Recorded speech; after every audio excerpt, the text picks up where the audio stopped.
Punchinello, Volume 1, No. 05. The 30th of April, 1870 *******. The Printing House of the United States. Geo. F. Nesbitt & Co., General Job Printers, Blank Book Manufacturers, Stationers, Wholesale and Retail, Lithographic Engravers and Printers, Copperplate Engravers and Printers, Card Manufacturers, Envelope Manufacturers, Fine Cut and Color Printers. 163,165,167, and 169 Pearl St. 73, 75, 77, and 79 Pine St., New York. Advantages, all on the same premises, and under the immediate supervision of the proprietors. To news dealers. Punchinello's Monthly.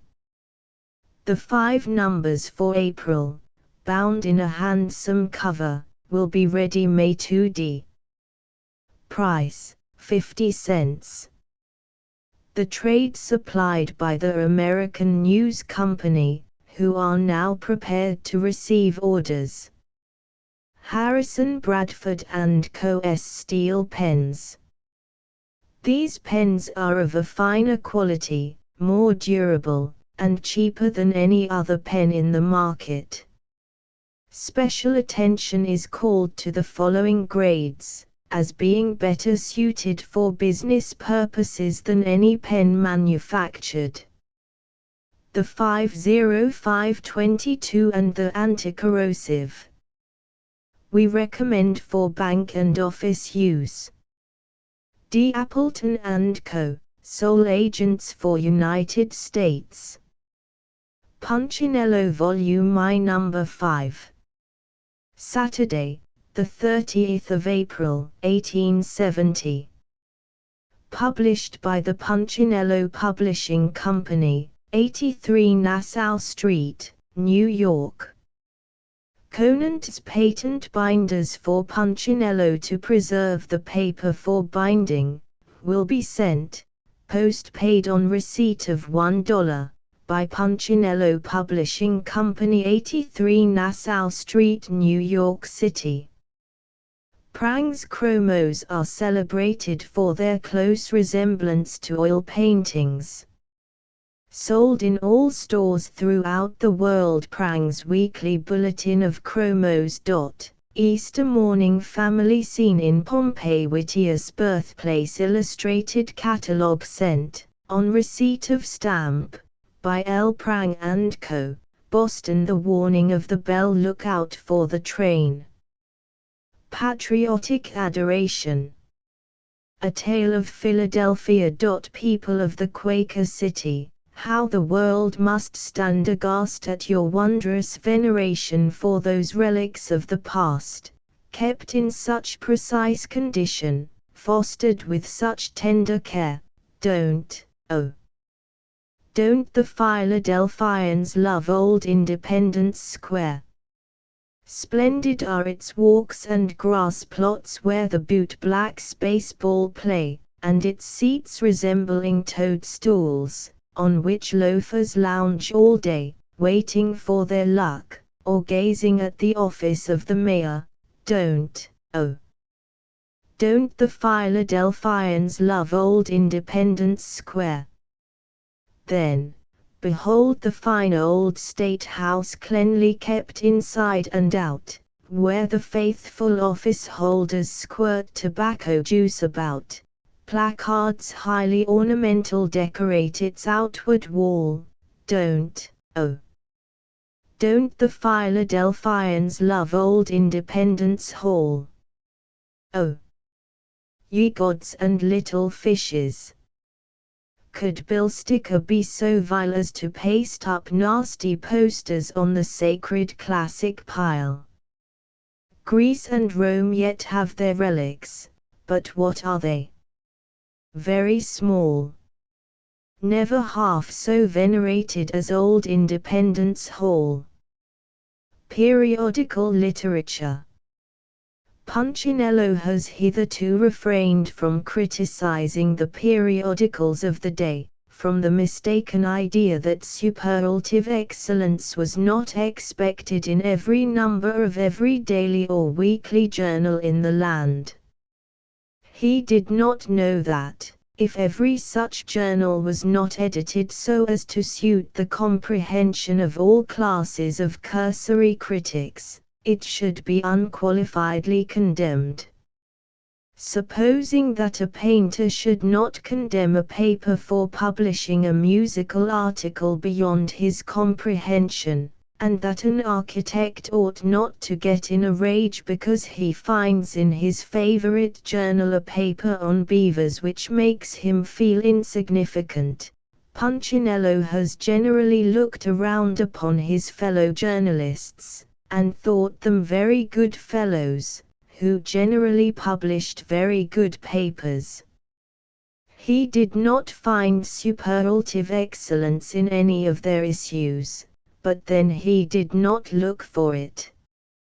He might as well pretend to look for that in the journalists themselves, or in society at large. But he has lately learned, from the critics of the period, that he ought to look for it, and that it is the proper thing nowadays to pitch into every journal which does not, in every part, please everybody, whether they be smart or dull, those quick of appreciation, or those slow gentlemen who always come in with their congratulations upon the birth of a joke at the time its funeral is taking place. And so, Punchinello will do as others do, and will occasionally view, from the loophole in his curtain, the successes and failures of his neighbors, and will give his patrons the benefit of his observations. The first thing he notices today is, that the evening snail of last night is not so good as it was a fortnight ago, or, let us think a bit. It may have been a good number at the beginning of last month that he was thinking of. At all events, this last issue is inferior.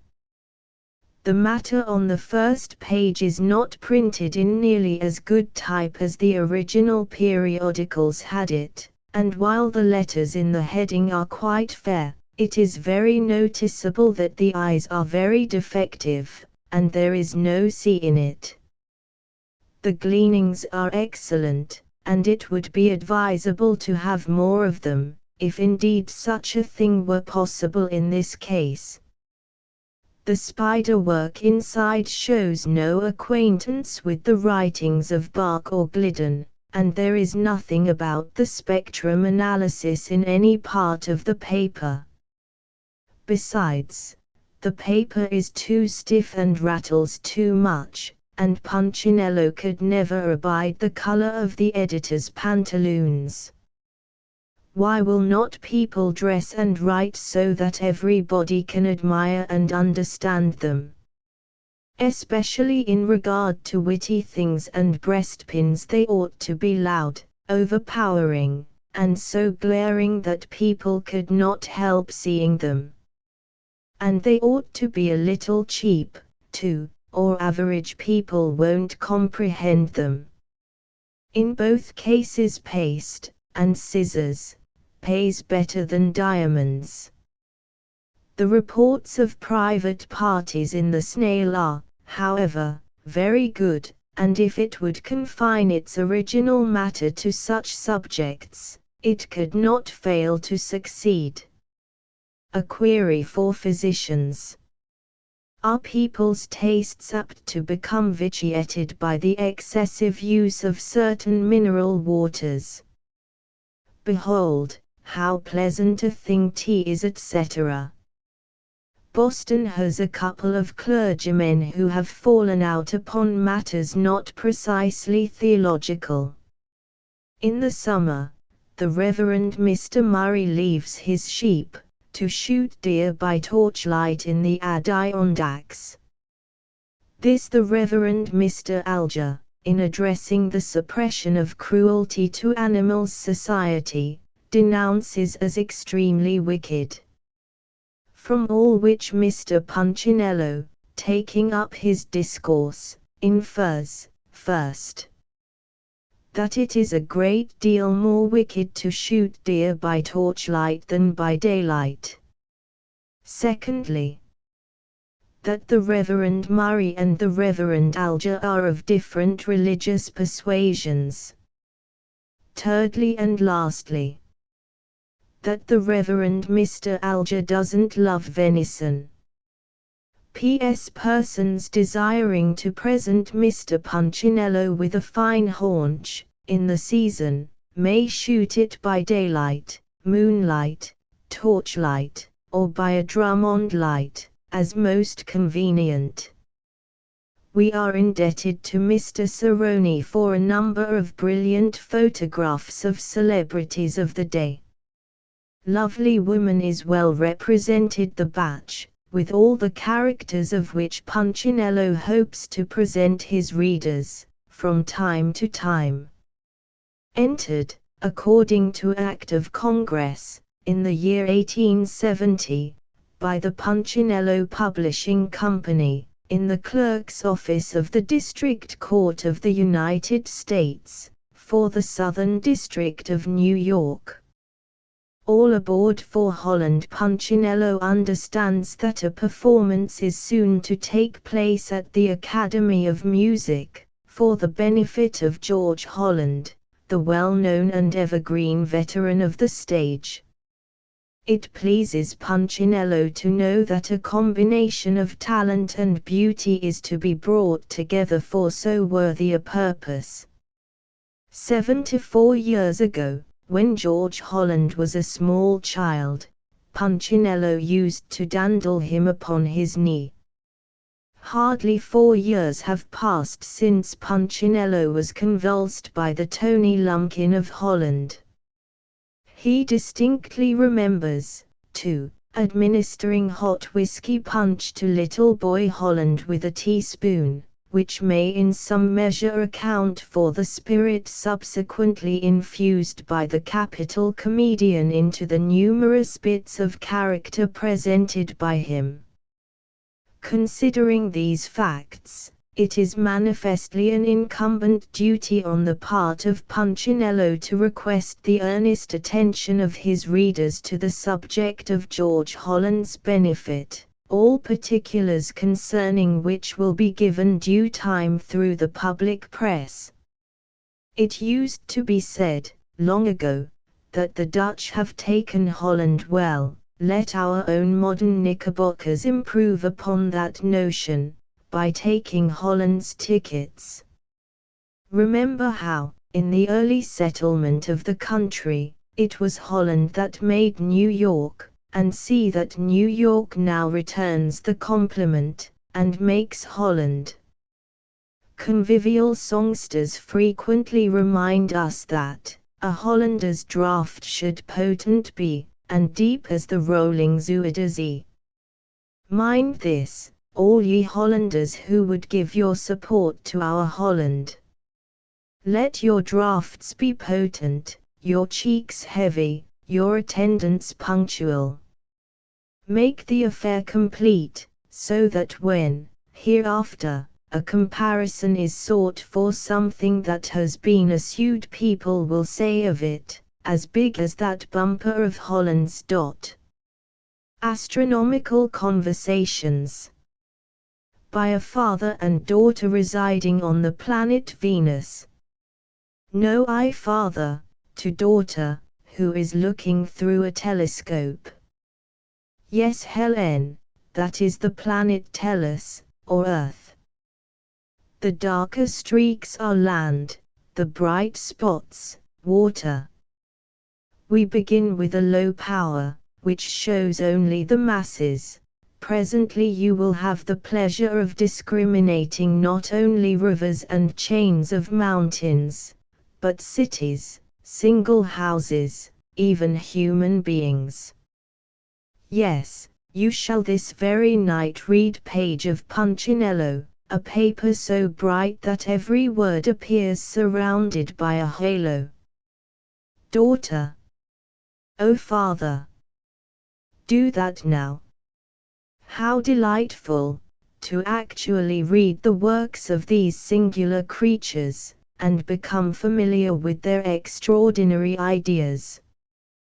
Were the scintillations you spoke of the other night, that were seen all over the western continent, the result of the flashing of these radiant pages? Undoubtedly, my child, they began with the first issue of the paper, and have since regularly increased in brightness, just as it has. It really seems as though Earth would answer for a moon, by and by, at this rate. You are quite right, Helen, it will. Or say, rather, a sun. For you will observe that it is a warm light, not cool, as reflected light always is. It is original. Well, this shows that Punchinello must have some heart, as well as head. Come, put on your highest power now, and let us seem to pay good old Tellus a visit. The indulgent father complies, and is at some pains to adjust the focus. Now, dear. Take a good look. Looking intently. Oh! How splendid, how splendid!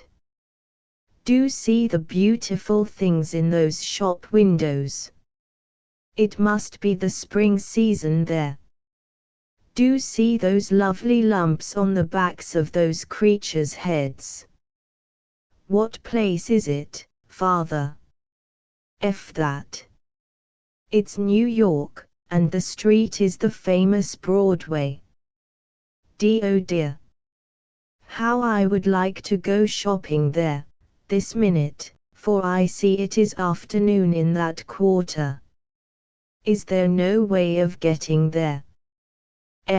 Laughing heartily. Well, Helen.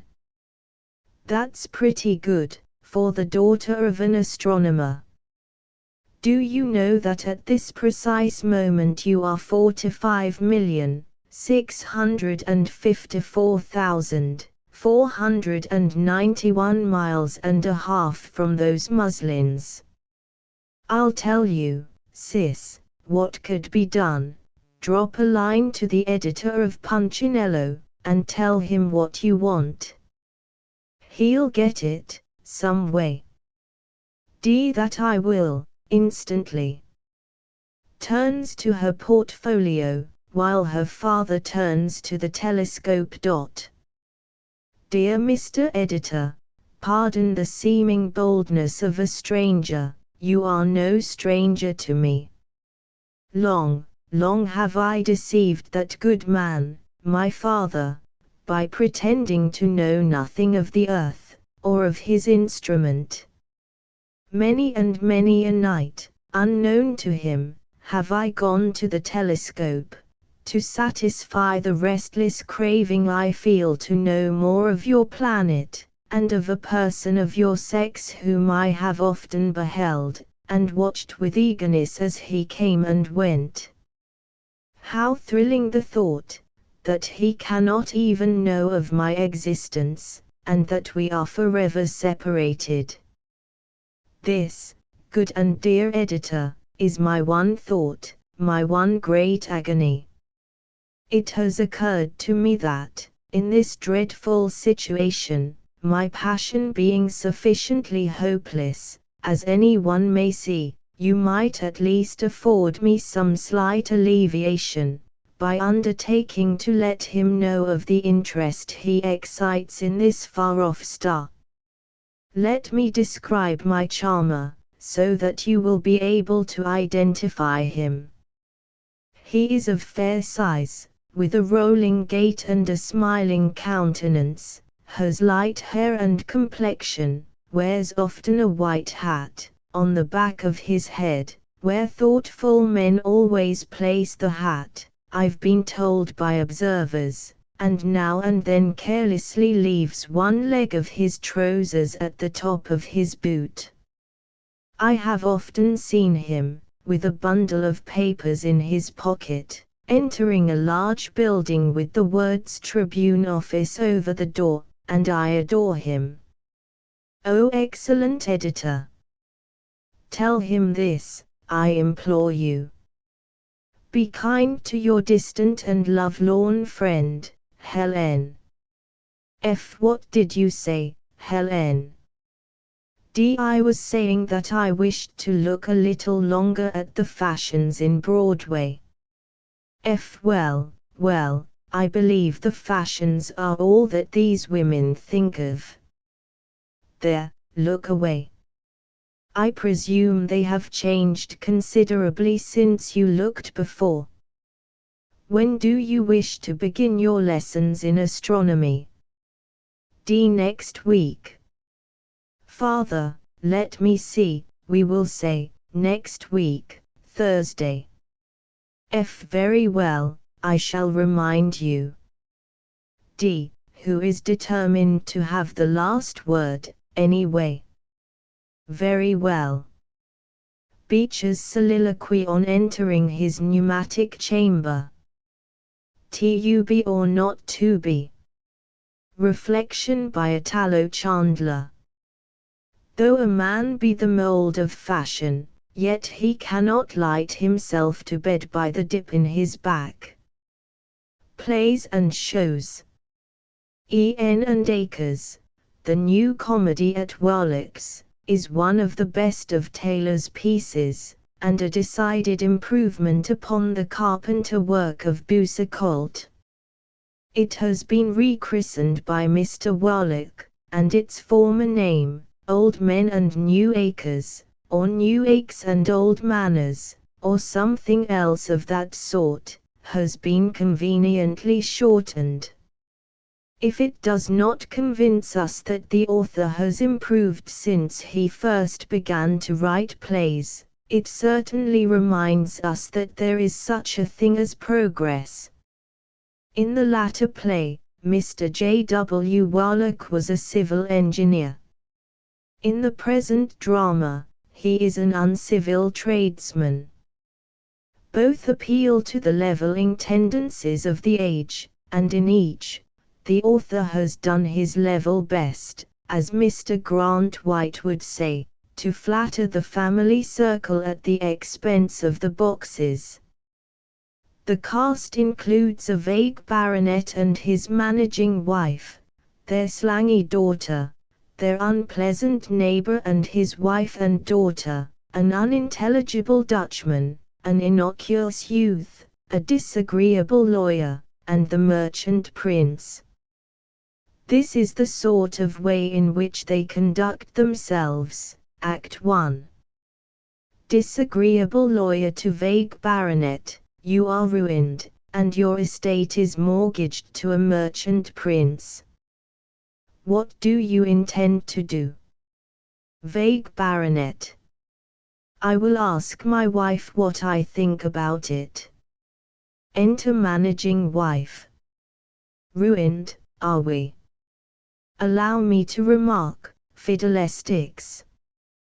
Get the merchant to take our third-story hall bedroom for a week, and I'll soon clear off the mortgage. Enter slangy daughter.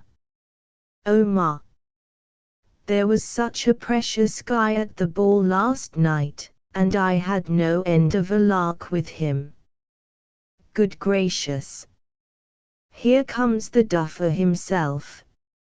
Enter merchant prince. Aside. So here's the vague baronet and his wife. And there's the slangy girl I fell in love with. Nice lot they are. To managing wife. Madam, there is nothing so grand as the majesty of trade. Your rank and blood are all gammon. We merchant princes are the only people fit to live. However, I'll condescend to speak to you. Managing wife. Aside. How noble. What a gentlemanly person he really is. To merchant prince. Sir, I bid you welcome. Here is my daughter, who was just praising your beauty and accomplishments. I leave you to entertain her. Exeunt baronet, wife, and lawyer. Merchant prince, placing his chair next to slangy daughters, and leaning his elbow on her. There is nothing like trade. We tradesmen alone are great. We despise the whole lot of clean and idle aristocrats. I keep a gin palace in Liverpool. Does your bloated aristocracy do half as much for suffering humanity? Slangy daughter. Speak on, speak ever thus, O noble being. It's awfully jolly. Curtain falls, and Baker wakes up to lead his orchestra through the mazes of Shoe-Fly. Appreciative lady. Isn't it nice? Miss Henrikse's dress is perfectly beautiful, and it sounds so cunning to hear her talk slang. Second appreciative lady. How handsome Rockwell looks. Just like a real baronet, my dear. Other appreciative ladies. The dresses at Warlock's are always perfectly exquisite. I mean to have my next dress made with a green silk fichu, a moire antique Bertha, and little point lace peplums and gussets, just like Miss Mestayer's. Won't it be sweet? All the counter-jumpers in the theatre. Jim Warlock's the boy. Don't he talk up to those aristocratic snobs, though? Act 2. Enter unpleasant neighbor and unintelligible German. The former says, "You're sure there's an iron mine on the baronet's land?" Unintelligible German. Ja. Das ist am. Enter merchant prince and slangy daughter. Exeunt the other fellows. Merchant prince. There is nothing like the grandeur of trade, and yet we tradesmen are not proud. See. I offer to marry you. Slangy daughter. I love you wildly. Aside. I do hope he won't rumple my hair. Merchant prince. Come to my rooms. The majesty of trade is so infinitely above anything else, and so forth. Enter managing wife. Take her, noble merchant, and be happy, aside. This settles the affair of the mortgage. To daughter, come, darling, we'll go and tell your father. They go. Enter unpleasant neighbor. Here's a telegram for you. No bad news, I hope. Merchant prince. I am ruined unless you lend me £40,000. Do it, and I will assign to you the mortgage on the baronet's property. The majesty of trade is something which, unpleasant neighbor. Here it is. Aside. Now I'll get possession of the estate and the iron mine. Enter managing wife. Ruined, are you? Of course you can't have my daughter now. Merchant prince. I resign her. We tradesmen are infinitely greater than you aristocrats. Curtain falls, Baker wakes up. Shoe-Fly by the orchestra, and remarks on dress by the ladies as before. Counterjumpers go out to drink to the majesty of trade, having grown perceptibly taller since the play began. Act 3. Unprincipled neighbor to unintelligible Dutchman. Have you got the analysis of the iron ore? Unintelligible Dutchman. Ja. Das ist Unprincipled neighbor. All right. Now I'll foreclose the mortgage, and will be richer than ever. Enter vague baronet, and wife and daughter, and lawyer. To them collectively remarks the unprincipled neighbor, the mortgage is due. As you can't pay, you've got to move out. Disagreeable lawyer. Not much. Here's an analysis of iron ore found on our land. We raised money on the mine, and are ready to pay off the mortgage. Enter merchant prince. Here's an analysis of the iron ore. I told them all about it. We tradesmen are great, but we will sometimes help even a wretched aristocrat. Slangy daughter. Here's an analysis of the iron ore. Now I will marry my noble merchant, and make him rich again, for there's dead loads of iron on the governor's land, you bet.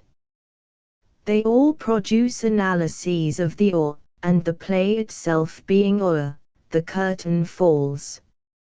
Exasperated critic, who has sent for 12 seats, and has been politely refused. I'd like to abuse it, if there was a chance, but there isn't. The play is really good, and I can't find much fault with the acting. However, I'll pitch into Stoddard for swearing, which his unprincipled neighbor does to an unnecessary extent, and I'll say that Jim Warlock is too old and gouty to play the merchant prince and doesn't quite forget that he used to play in the Bowery. Everybody else. Did you ever see a play better acted? And did you ever see actresses better dressed? And Punchinello is constrained to answer the latter question with an emphatic no. As to the acting, it might be improved were Mr. Stoddard to play the character for which he is cast, instead of insisting upon playing nothing but Stoddard. But to all the rest of the actors, not forgetting Mr. Ringgold, who plays the insignificant part of the innocuous youth Punchinello, is pleased to accord his gracious approval. Matador. A balmy idea. According to Miss Anthony, the crying evil with women is that they will blubber, but it must be remembered that out of this blubber they make oil to pour into our conjugal wounds. A suit for damages. Any clothes in a storm. The political millennium. Hints upon high art. Observant visitors to the National Academy of Design will allow that a tendency to greatness is beginning to develop itself in certain directions among our artists. In landscape some of them are almost immense. The works of Porphyro warm the walls with rays of splendor, or cool the lampooned sight line with pearly gradations, as the case may be. Mandrake renders feelingly the summer uplands and groves, and silverbark the melancholy autumnal woods. Pathisi infuses with sentiment even the blue wreaths of smoke that curl up from the distant ridge against which loom the concentrated lovers that he selects for his idyllic romances. Gushingly he does his work, but thoroughly, and there are other flowers than lackadises to be discerned in his herbage. Gustavus blows gently the foliage aside, and gives us glimpses through it of rural contentment in connection with a mill, or some other interesting object beyond. The pencil of Say's Green imbues canvases, both large and small, with infinite variety and force, and it is to sketch more that the Great Lakes owe their remarkable reputation as pieces of water with poems growing out of their broad lily pads. Very tender are the pastoral banks and brooksides of Leaf Hopper. Elfinlocks takes up his pencil, and lo! A hazy, mazy, lazy, dreamy vista where it has touched. But hold! Our critical incubus has taken the bit between her teeth, and is beginning to run away with us. Stop that, and let our readers enumerate the other first American landscape painters for themselves. Not so strong are our artists in domestic incidents and compositions of life and character. We have Stunnington, to be sure, whose traits of American expression, whether white or colored, are most true to the life, and there's Barlimau, who will twist you an eclogue from the tail of his foreground pig. Others there be, but space has its limits, and we forbear. As for our portrait limners, their name is Legion, and that comprehensive name must go for all. Like Benvenuto Cellini, they shall be known for their jugs, and their transmission to posterity on the heads of families is a thing to be reckoned on as sure. For the higher flights of art the American painter is by no manner of means endowed with the wings of his native eagle, wings that agitate the cerulean vault, spattering it with splashes of creamy cloud spray, and churning into butter the stretches of the Milky Way. History has indeed been illustrated by American art, but has it been enriched? The Washingtons and the Websters, the Clays and the Lincolns, have had their memories dreadfully lampooned on canvas. Allegory does not inspire the great American pencil. Tall art there is, and enough of it at that, but of high art we have none to speak of, except the canvases that are placed over doorways in the galleries of the Academy, and, in the sense of elevation, may consequently be spoken of as high. All this is wrong. Alas! That we should write it. Would that we could write it. And to think of the musty subjects that our historical and allegorical men select. Ho! Young men, away with your Christopher Columbus. Relegate your Metamora to his proper limbo, let Washington alone, and Lincoln, and Osceola the Savage, and Pocahontas, and all the rest. Leave them alone, and, taking fresh subjects, dip your brushes in brains, as old Opie or somebody else said, and go to work with a will. No fresh subjects to be had, you say. Bosh! Absurd interlocutor that you are. Here's a bundle of them ready cut to hand. We charge you no money for them, and you may take your choice. Subjects for works of high art. Providence tempering the wind to the shorn lamb. Absence of mind marking a box of paper shirt collars with indelible ink. Milton going it blind. The late Mr. William Cobbett teaching his sons to shave with cold water. St. Patrick emptying the snakes out of his boots. True love never running smooth. No man acting hero to his valet de chamber.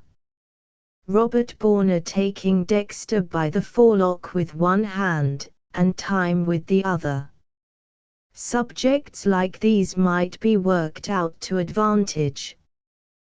The field in which they are to be found is almost unlimited, and they possess abundantly the two grand essentials to success in art at the present time, as well as in literature, novelty and sensation. H.G. and Terpsichore. Among the strange revelations about Tribune people elicited during the McFarland trial, was the bit of gossip about Mr. Greeley going to Saratoga to trip the light fantastic toe. That Mr. Greeley's toe is fantastic everybody who has ever inspected his Congress gaiters must know, but as to its lightness we have our doubts. What I know about dancing would be a capital subject for H.G. to handle, and we hope that he will take steps for doing it. Sweeney's new charter. How doth the busy Peter B. improve each shining hour? From nettled young democracy, he plucks the safety flower. From Rome. The Pope is said to be out of spirits. Why doesn't he come to New York, where he can get plenty of the article, either in the sense of the tap or in that of the rap? He who was born to be hanged, etc. On one of the mornings of the McFarland trial, a very importunate person attempted to force his way into the courtroom, which, as he was told, was already crowded to suffocation. To this he retorted that he wasn't born to be suffocated. That's in substance what the late Jack Reynolds said, and he was mistaken. The difference. Rice riots are reported as raging in all the ports of Japan. Rye was the principal mover in the famous conscription riots of New York. A celestial idea. No wonder the Chinese theater in San Francisco is a success, considering how skillful the actors must be in catching the cue. Jumbles. Did you ever hear of my friend Bootsby? No. That's rather queer.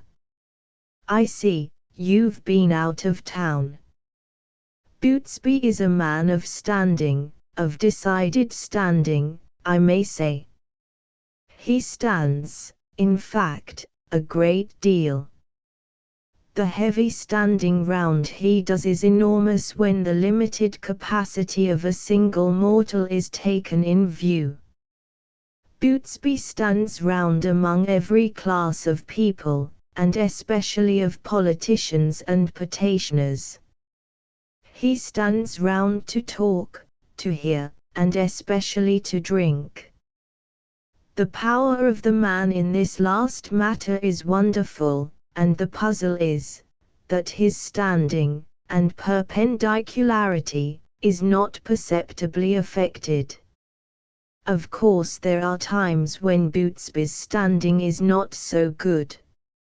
In so slippery a place as Wall Street, it is found to be less certain, while in a crowd on Broadway, waiting for a bus, it cannot be said to maintain a very remarkable firmness. But as a whole, and as the world goes, Bootsby is a man of standing. In the altitude of 6 feet 10, he may be called a man of high standing. He feels proud of the fact. Is it not better to be a mountain than a mole? He often asks in a proudly sneering manner of his neighbor Pugs, who is about as far up in the world as the top of a yardstick. It is very true that size is not quality, and a 7-footer may be no better than a 3-footer, but it is observed that a short man is rarely anything else. His stature is his measure throughout. My own impression of myself is, that I don't care to be short, but if the alternative were forced upon me, I should choose that of person rather than of purse. Bootsby does not care much about money, and he carries very little. Some people are like Bootsby, but most people are not. The ladies, it is true, never, or rarely, want money. Like newspapers and clubhouses, they are self-supporting. In fact, they surround themselves with supporters which stay tightly. Mrs. Todd is peculiar in her wants pecuniary. She, good soul, never wants, or keeps, money long, but she doesn't want it little. She prefers it like onions, in a large bunch, and strong. The reason why most women do not want money is because they have no use for it. They never dress, they never wear jewelry, silks and satins have no charms in their eyes, laces, ribbons, shawls never tempt. To exist and walk upright in simpleness and quiet is the sum of their desires. Dear creatures! How is it that they never want? My neighbor, Mr. Drowse, desires to know where you get all your funny things for Punchinello. He knows they are there, does Mr. Drowse, for he gets my copy of the Penny Postman, and he keeps it, too. It is the only good taste my neighbor has displayed of late years. I tell Mr. Drowse that you make your fun. He further asks, where? I tell him in the attic, up there where they keep the salt. He desires to know the size of attic. Of course he has never seen your noble, capacious, alabaster forehead, else he would perceive the source of those scintillations of light and warmth which radiate throughout the universe every Saturday for only 10 cents. He is curious also to know about the salt, and doesn't comprehend how or where you use it. He used to use it when a boy in catching birds by putting the briny compound on the tails of the same, and that he used to call fun alive, but he don't see it, the salt, about Punchinello. I suspect Mr. Drowse doesn't see the sellers, certainly he avoids them when Punchinello is offered, much to my mortification, and 1 dime to my cost, and so is not likely to discern the source of the fun. I merely informed Mr. Drowse that the editor was very tall, very handsome, with very black skin and rosy hair, at which he opened his eyes with astonishment, and asked if I meant so, at which I said, yes, I guess so, and that he laughed out of his nose, eyes, head, and hands, as well as his mouth. Drowse wants to see the editor very much. He has seen men with black skins and hearts, for he used to know lots of politicians winking smiley, but wants to put his vision on some rosy hair, and when he does, no doubt his gaze will be fixed. It is healthy sometimes to have the gaze fixed, and often, like saucepans and sermons, it has to be fixed. When Mr. Drowse calls at 83, please show him in parlor 6 with the Brussels, fresco work, and lace curtains. April is a model month. So serene, steady, clear, and balmy. Nothing but blue sky, gentle zephyrs, kissing breezes, genial suns by day and sparkling stars by night. Punchinello no doubt likes sparkling stars, stars of magnitude, stars that show what they are. Punchinello perhaps goes to Niblo's, and not only sees plenty stars, but plenty of them. But of April. It is called fickle, but that's a slander. Everything by turns and nothing long, that is a libel on which a suit could be hung. The same vile falsehood is cruelly uttered of some women, when everybody knows, or should know, that these same women are nothing of the sort. Who ever knew a fickle woman? Where in history is there record of such an impossibility? Fickle, that implies a change of mind. What woman ever changed her mind any more than her hands? Nonsense, avaunt, banished be slander. April is not fickle, woman is not fickle. As one is evenly beautiful, divinely serene, bewitchingly winning, so is the other sunny, cerulean, balmy, paradisiacal. April forever, after that the rest of the calendar. Does Punchinello believe in the woman movement? Todd does. He believes woman should move as much as man, and he regards her movement in such numbers to the great West as full of hope, and husbands, for the sex. Mrs. Todd has not as yet been irresistibly seized by the movement, but if Timothy knows himself, he longs for the day when the Caesar may come. Although Todd, who is the writer of this epistle, says it, who perhaps shouldn't, lest the shaft of egotism be hurled mercilessly at him, he does unhesitatingly say that to aid this movement he would make the greatest of sacrifices.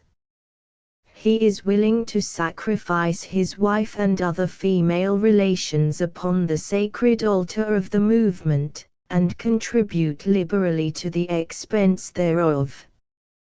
He is quite willing they should vote, early and often, if need be, but he wishes to see the movement go westward like the Star of Empire, westward via cheerful Chicago. Todd trusts Punchinello will espouse this movement, for if it does, the movement, no less than Punchinello, will go straight onward and upward, but not by the route known as the spout. Mucilage is a good thing. It is now extensively used in church, state, and society. We use it largely at the Veneer Front Avenue Church, of which Reverend Dr. Alexander Plastewell is pastor. Of course, Mr. Punchinello, you know that distinguished church, and have no doubt often listened to the distinguished Dr. Plastewell. He is a kind man, has a high forehead, a Roman, burgundy, nose, and a sweet, soft head, I should say heart. He has, great and good man, the largest faith in mucilage. He often makes it a text, and he sticks to it, he does Dr. Plastewell. Nothing like mucilage, Punchinello. It is the hope of the human race, and the salvation of women. It is the philosopher's stone in solution, the essence and link which connects and cements all that is great, good, and lovely, in the past, present, and future. At least, such is the humble opinion of Timothy Todd. Hints to car conductors. When standing in Printing House Square, your destination being Grand Street, Perry, or Bleecker Street, if a stranger asks whether you are going to Harlem, nod, as it is considered improper to answer in the negative. If he finds out the mistake, you can plead deafness. When called upon to stop, never attempt to comply. There are several reasons why you should not. In the first place, if you did stop, it would show that you have no will of your own, and since the passage of the 15th Amendment, all men are equal in this country. You may stop about 2 blocks from the place named, just to please yourself and prove your independence, but take particular care to start the car when the passenger is half off the steps. If there is a young surgeon in the neighborhood, you can enter into an arrangement to break arms and legs in this way with impunity, have the maimed carried into the surgery and share the fees with the operator. Occasional cases of manslaughter may take place, but don't mind that, as coroner's juries in New York will return verdicts of death from natural causes. Besides this, remember that you have a vote, and that both coroners and judges are dependent upon the people. When a lame old gentleman hails you, beckon him furiously to come on, but be sure, at the same time, to urge the driver to greater speed. It is no part of your business to have change, so never give any, but drive on. People should provide for and look after their own business, and that is none of yours. Always drive through the center of a target company or funeral procession, never minding whether you kill one or more, and then abuse the captain or the undertaker for his stupidity. By the adoption of these essential rules, and by adding a good deal of incivility, you will soon reach the top of the wheel of your profession and in due time have a testimonial presented to you by an admiring and grateful public. Out in the cold. Commissioner Tweed proposes a new outside bureau of the Department of Public Works, for late Commissioner McLean. He is to be superintendent of refrigerators. The Landing of the Pilgrims. Engraved by special permission for Punchinello, from the original painting, by Miles Standish, in the collection of Methuselah Pilgrim, Esquires, of Pilgrimsville, Mass. To Captain Hall. In anticipation of his trip to the pole. Hall. Hall. Do ye hear our call? Or, do you fancy it to be a weather sign, merely the premonition of a squall at sea? Hall. You pay no heed at all. Nevertheless, O hardy mariner, a snowbird brings this with our kindest love. We're sorry you prefer those frigid walks, ever so far above the 80th parallel, we guess.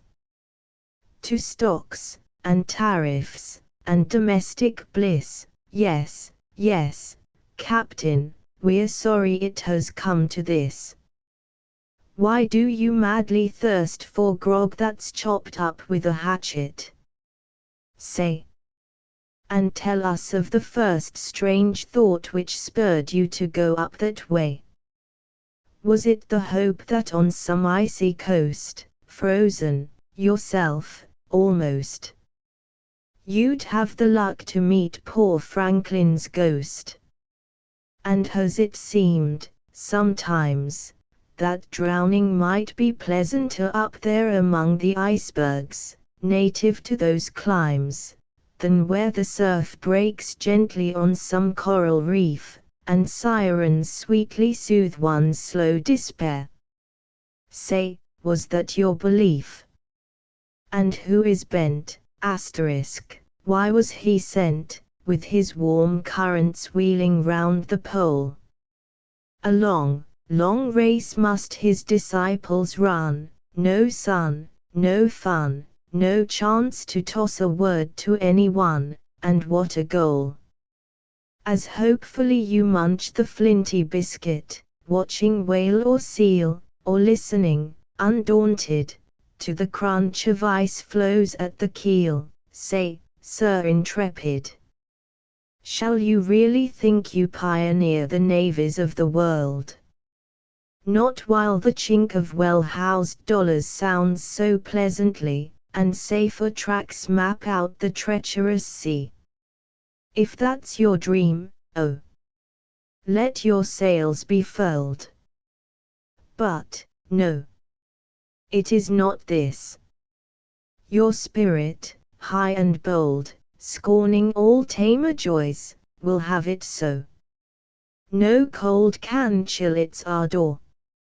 Such a soul would sate its deathless craving in some lofty flight, some deed sublime, and read its shining fate by the aurora's light. For fruitful fellowship, it seeks the wild, the frozen waste, where the world's venturous heroes, reconciled to sunless, shuddering gloom, to joyless solitude, with ardor taste their dread delights. And so at last find room, mid nodding icebergs, for their watery tomb. For this, we spare you, O dauntless Hall. Once having breathed that air so pure, so fresh, so rare, and caught the wildness of the Esquimaux, we declare you unfit to live where beans and lettuce grow. Leave delving to the little pitiful mole, great soul. And now, then, for the pole. Asterisk, Captain Bent, of Cincinnati, originator of the new theory of polar currents. Financial relief Mr. Bumble Boatwell to Mrs. Corny Fish. See Oliver Twist. The great principle of financial relief is to give the businessmen exactly what they don't want, then they get tired of coming. Condensed Congress. Senate. Mr. Sumner said he was the friend of the oppressed. That, as was well known, was his regular business. Unfortunately, the 15th Amendment had rendered the colored man incapable of being hereafter regarded as an oppressed creature. He was sorry, but it could not be helped. He was therefore forced to go down the chromatic scale of creation and find another class of clients. He found them in cattle. Homer had sung about the ox-eyed Juno, and Walter Whitman about Bob Veal. Cowper had remarked that he would not number in his list of friends the man who needlessly set foot upon a cow. He mentioned these things merely to show that railway companies had no right to starve cattle. He proposed an amendment to the Constitution, to provide that a dinner of at least 3 courses should be given to cows daily. Mr. Drake was heartily in favor of the proposition. He had got his feet in a web, so to speak, by paddling in the political waters of Missouri, and some people had gone so far as to call him quack. He demanded redress. Mr. Wilson didn't see the use of all this legislation to protect animals. Animals had no votes, although he admitted a partial exception, in that every bull, it had its ballot. But he had something practical. Here was a jolly job, the Pacific Railway grant. There was a good deal more in it than they had made out of any other grant. Mr. Thurman's suggestion, that this land ought to be occupied by actual settlers, he scorned. Actual settlers were of a great deal more use to him in Massachusetts, where they could vote for him, than in the territories, where that boon would not be extended to them. It was much better that they should be occupied by imaginary settlers, who could pay and not vote. Actual settlings were the dregs of humanity. The Georgia bill came up, as it does every day with much more regularity than luncheon. The Senate has succeeded in muddling it to that degree of unintelligibility that nobody has the slightest notion what it provides. It is, therefore, in a condition to give rise to infinite debate. After several senators had said enough for a foundation for 30 columns each in the Globe, they let it go for the present. The present was the one promised by Senator Wilson in return for the Pacific Railway grab grant. House. The House is given over to the tariff. A very indelicate discussion has been had upon corsets. Mr. Brooks was of opinion that the corset would tear if it were subjected to any more strain in the way of duties. Mr. Marshall remarked that the corset avoided a great deal of waste. It was whalebone of his bone, or something of that sort.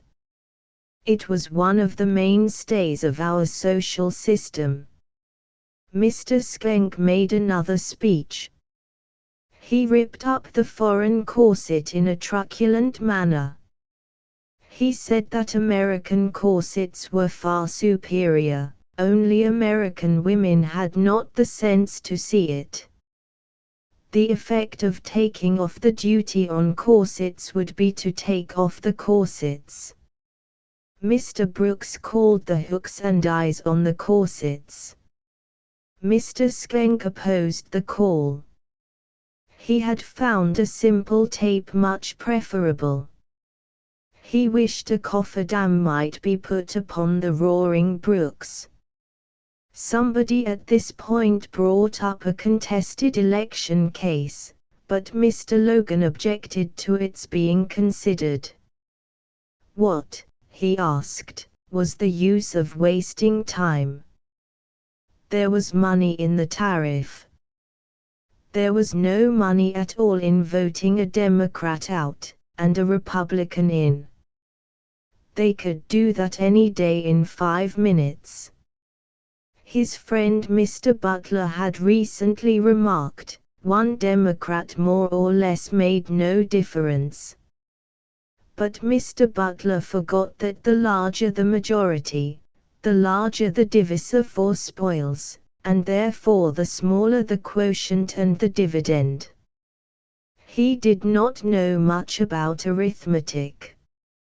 He had never been at West Point, but he believed that $1 million, for instance, would go further and fare worse among 200 men than among 3.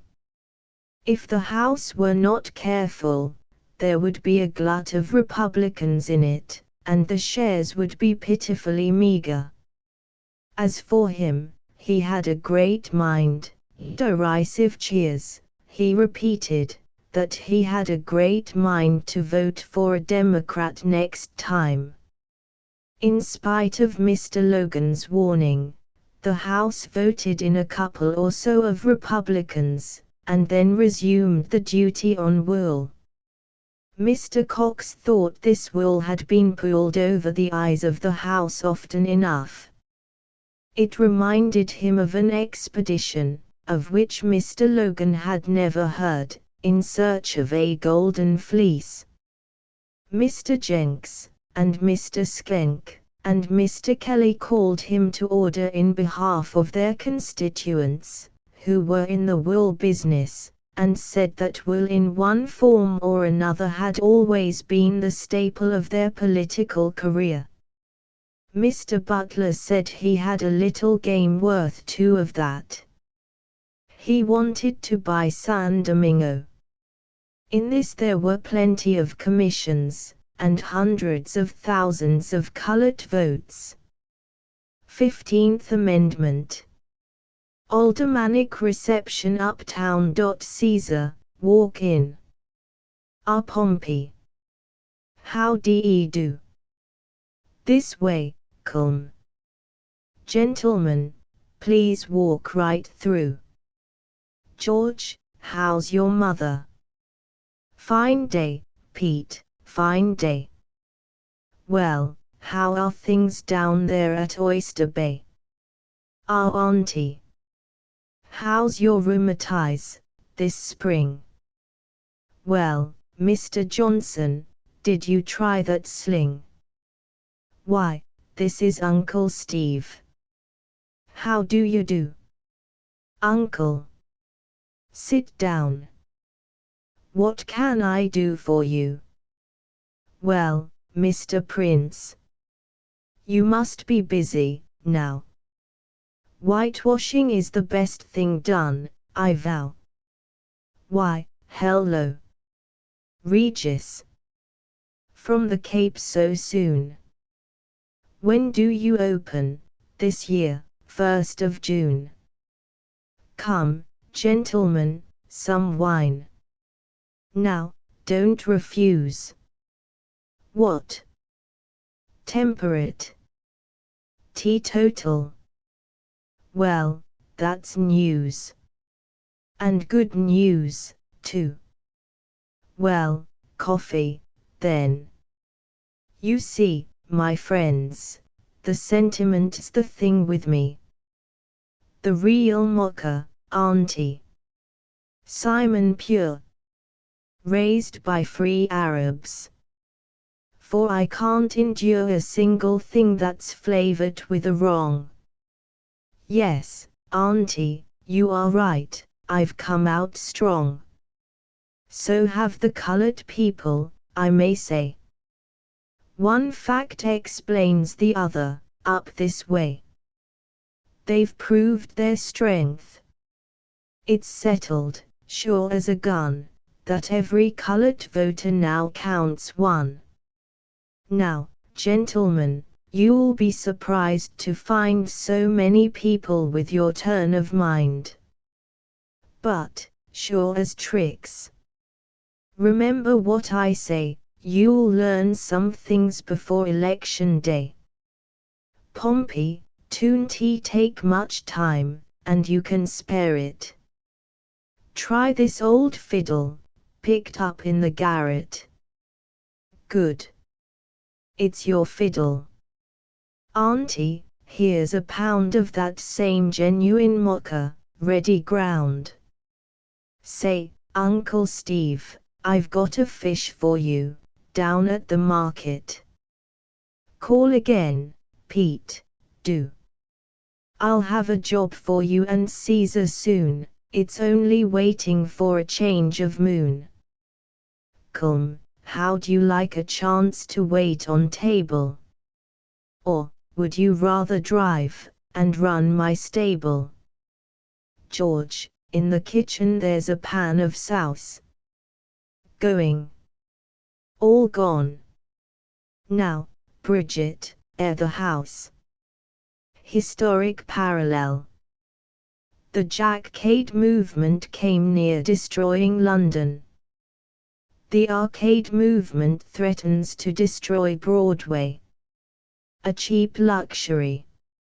Sniffles loves the smell of roasted chestnuts, and enjoys it for hours every day, but he never eats any, which accounts for the joyous expression on the face of the vendor. Business. A Chicago lady. I saw her sweet lip quiver, as he started for the store. Because he hadn't kissed her several times or more. She cried this horrid business. And then flew to her glass, oh. Why his cold remissness? Have I grown plain, alas? But no, that truthful article revealed her charms intact, she hadn't lost one particle, but had improved, in fact. At 9 the case was opened, at 10 the case was o'er, the jury brought their verdict, she was his wife no more. That night the husband started, and, you bet, he swore, to find his wife departed, and to let on the door. Next day he moved and married. And, that his bride might stay, he kissed her every morning before he went away. Potumania. A correspondent writes that a new mania has sprung up among the ladies of Edinburgh, a fancy for learning to cook. There is a much older mania in some parts of that country, a fancy for something to cook. About a foot. A boot when it's on. Important to publishers. One of our corps of philosophers, a trifle visionary, perhaps, has been speculating as to certain possible, or, perhaps, impossible, results flowing from the practice among publishers of antedating their monthly issues. Thus, supposing that the world should be destroyed by fire, and why not, it is bad enough, on the 15th of May, 1870, and a cover of, say, Putnam's for June, carried up by an air current, should, after floating about ever so long in space, finally descend on some friendly planet, we will say, Venus. Here it would naturally get picked up by an archaeologist, who would be on the spot looking out for it, and the interesting relic would be promptly and reverently deposited among the other vestiges of creation, in the royal cabinet. In the course of years, some historian would probably have occasion to turn over these curiosities, and would presently light on the scorched but still legible waif. Why, says he, in astonishment, I thought the earth was burnt on the 15th of May. To be sure, it was in the night, and nobody saw it go, think of that, conceited worldling, but it was missed by somebody the day after. But here we have a document from the late unfortunate planet dated the 1st of June. Of course, upon this the history of the universe would have to be rewritten, or that odd fortnight would play the mischief somewhere. A Boston boy. Hubby. Curses come home to roost. They are putting the Fifth Avenue pavement in front of the City Hall. To politicians. Will the working of the 15th Amendment oblige a candidate to show his color before election? So we go. We notice, with much agitation and a reasonable amount of grief, that somebody in Philadelphia, possibly Miss Anna Dickinson, has invented a machine for the laundry called the King Washer. A few years ago it would have been the Queen Washer, but in these days the name seems to indicate that to man, unhappy man, will speedily be committed the destinies of the weekly washing. Oh! The rubbing, the rinsing, the wringing. But Mr. Punchinello has already communicated to Mrs. Punchinello his sentiments upon this subject. Under no circumstances will he get at the family linen. He must make a stand somewhere, and he makes it here. Let them bark.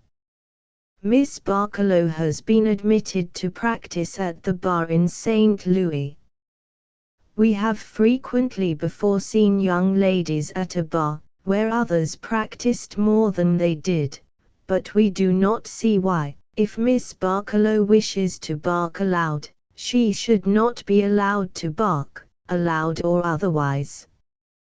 Barking may be particularly good in a cross-examination, but we presume that a lady attorney's bark will be always worse than her bite. She stoops to conquer. The girl with the Grecian bend. Query. Is it allowable for a temperance man to be cordial to his friends? Weak as water. Our cynical friend Aquarius writes us from Philadelphia, that considering the manner in which the Sunday liquor law is enforced in that city, he thinks his native place is still entitled, perhaps more than ever entitled, to be called the City of Right Angles. This is ungrateful. Spiritual susceptibility of cats. Dear Punchinello, our society has been very learnedly debating as to whether cats are susceptible of spiritual impressions, and, although the burden of opinion inclines to the negative of the question, I am firmly persuaded there is much to justify a contrary judgment. As I slept the other night, neither dreaming nor holding psychological intercourse of any description with outsiders, I was awakened suddenly about the first hour of the morning by a noise. I am quite certain it was a noise, and have therefore no hesitation in so recording it. The new moon hung athwart the western sky, and a few fleecy clouds were chasing each other like snowdrifts across the blue vault of the night. I may likewise note the fact that the stars were doing what they usually do, notwithstanding the difference of opinion that sometimes exists as to what that is. It was the evening after wash day, and family linen, in graceful curves and undulating outlines, everywhere met the eye as it turned from contemplating the stars to contemplating the clotheslines in the gardens. But I wonder. The noise. Ah. Yes. Well, it was not like the collision of two hard substances, but rather of the heavy thud order of sound, like the descent of a solid into a soft substance, say, for instance, of a flat iron into a jar of unreason buckwheat batter. I glanced along the ghostly battalions of family linen, along the fences traversed by feline sentries, along the latticed arbors, but nothing to indicate the origin of the alarm could be discovered, and as at that moment a breeze stirred in the apartment, producing a chilling sensation, I thought it prudent to jump back into bed. Next morning, upon making my usual visit to note the progress of the early bulbs in the flower beds, I encountered at the further end of the garden the remains of a cat, a portly and ancient grimalkin of the sterner sex. Close at hand was a bottle lying face downward, and corked. I raised it, first in my hands, and then to my lips. The cork fell out, accidentally as it were, and, as a consequence, death. Poor thing! I murmured, poor, and a portion of the contents glided carelessly down my throat. I perceived that the liquid was old rye. As I stooped down, tears would have come to my eyes, but it was useless, seeing that the breath had left the unfortunate's body. Nevertheless, I rested my hand a moment upon his head, and then glided it in a semi-professional manner along the line of dorsal elevation, until I came to a deep depression in his backbone, which corresponded exactly with the convexity of the bottle. Then I saw at once how it was. This missile, in the heat of passion, being mistaken for an empty one, probably, had been hurled by some treacherous hand upon the unsuspecting Tom, striking him midway between the root of the tail and the base of the brain, causing instant suspension of his vertebral communications. Poor thing! You were the victim of a catastrophe. You were also the victim of the bottle. The rye was too heavy for you, and should have been drawn milder. This said, I turned sadly away to find a burial spade, and it then occurred to me that this little incident was kindly meant to confirm my view that cats are susceptible, even to a fatal extent, of spiritual impressions, especially when conveyed by spirits of old rye. Gobbo. From the Tombs. When a drunken man has been locked up for beating his wife, it is reasonable to suppose that he must feel rather the worse for liquor. Personal gossip. From the Daily Press. A son of one of our wealthiest residents displays great talents as a sculptor. He is but 9 years old. A bit of natural history. Naturalists tell us that the eye is a small animal of Madagascar, with sharp teeth, long claws, and a tail, which eats whatever it can grab, and says nothing day or night but I. Now, we find that, agassiz to the contrary notwithstanding, this strange and not very useful animal is indigenous to the state of Pennsylvania. It especially frequents Harrisburg, and may be seen and heard any day there, in the Senate or House.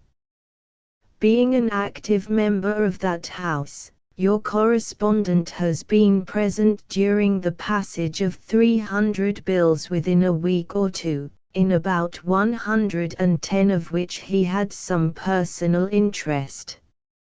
Lifting his eyes one day from his newspaper, when the Speaker took the vote on an act to amend the incorporation of the city of Philadelphia, which your correspondent happened to know included the presentation of a 3-story brownstone front to each of a committee of 6 members of the House, he found there was not one member in his seat, but, in the place of a few, there was a company of these remarkable ayes, responding duly to the call for a vote, but never a no among them. No, no. Now, your correspondent holds the deliberate opinion that, in several respects, these aforesaid small animals of Madagascar might be an improvement upon the average Pennsylvania legislators. And, if your correspondent had to do with getting up the other 190 bills, as he did the 110, all right, otherwise, not. How does Punchinello regard it? Yours, legislator. An Augean job.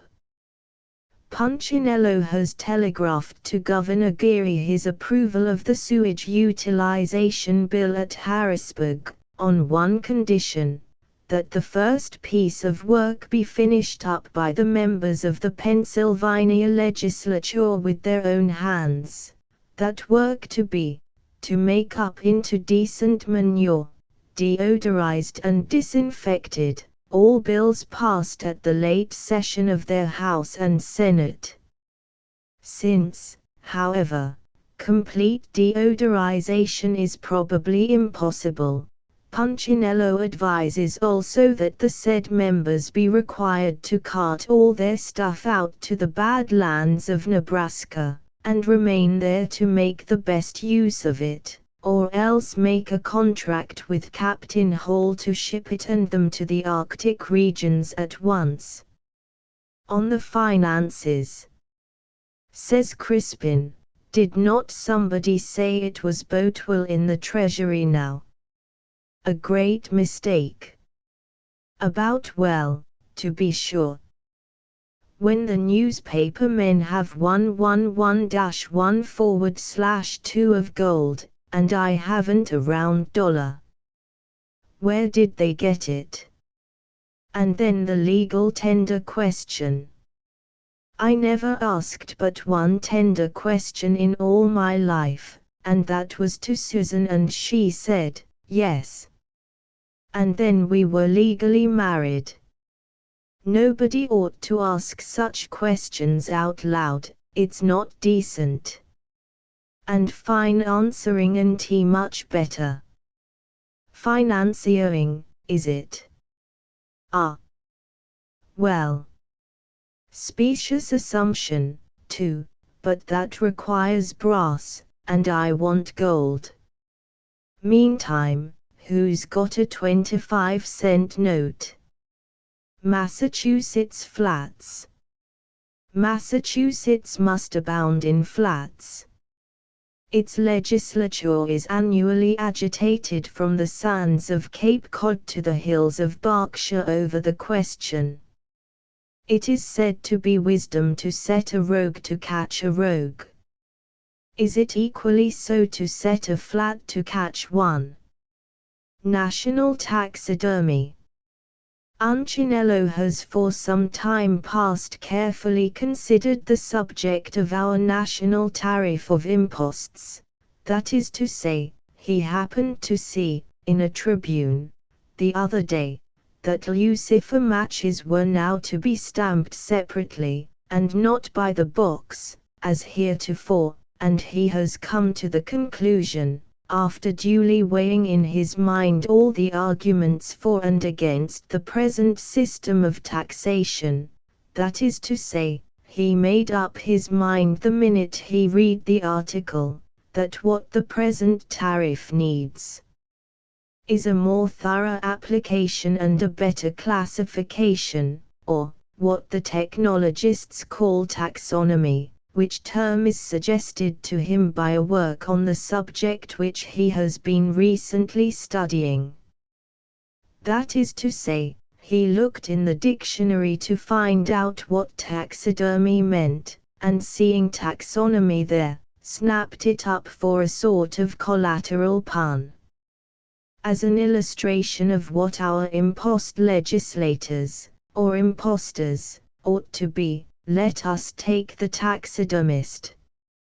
He is one who takes from an animal everything but his skin and bones, and stuffs him up afterward with all sorts of nonsense. Now, our national taxidermists ought to take a lesson from their original. Many of the good people of the United States have much more left them than their skin and bones. Why is not all that taken? The condition of the ordinary stuffed animal of the shops is strikingly significant of what should be expected of loyal communities. That is to say, communities which vote a certain ticket which need not be named here. It is often said that there are things which flesh and blood will not bear. Now, a thorough system of taxidermy remedies all this. A stuffed possum, for instance, having no flesh or blood, will bear anything. When the people of this country are thoroughly cleaned out, they will be just as docile. Among the things which Punchinello would recommend as fit subjects of taxation, is a man's expenses.